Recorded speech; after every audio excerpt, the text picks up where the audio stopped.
Hello बच्चों, let's read the question. The question says that a body exerts a force equal to its weight on any surface supporting it.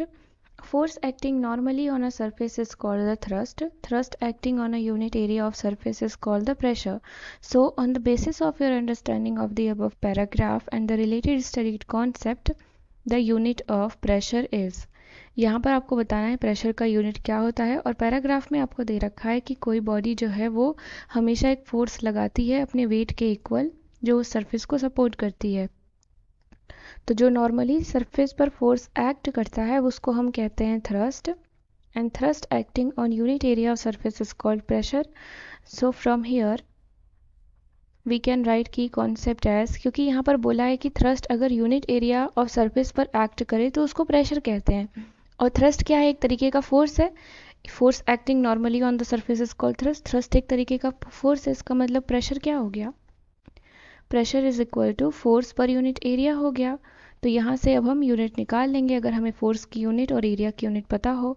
So unit of force, force की unit क्या होती है? Force की unit होती है Newton.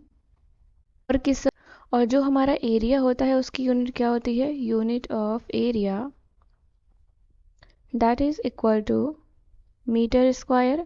तो अगर हम दोनों को कंबाइन कर दें तो हमारा यूनिट क्या हो जाएगा?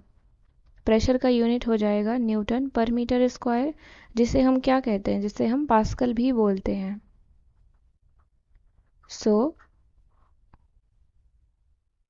जिसे हम पास्कल भी बोलते हैं। और यहाँ पर आपको दिया गया, यहाँ पर आपको पास्कल ऑप्शन में नहीं दे रखा है, तो यहाँ पर हम प्रेशर की दूसरी यूनिट भी लिख सकते हैं।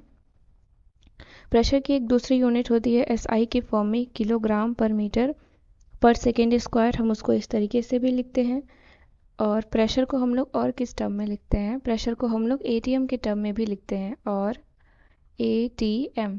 सो यहाँ पर हमारा ATM भी प्रेशर का ही यूनिट होता है। So option B is the correct answer. I hope you understood it well. Thank you and best of luck.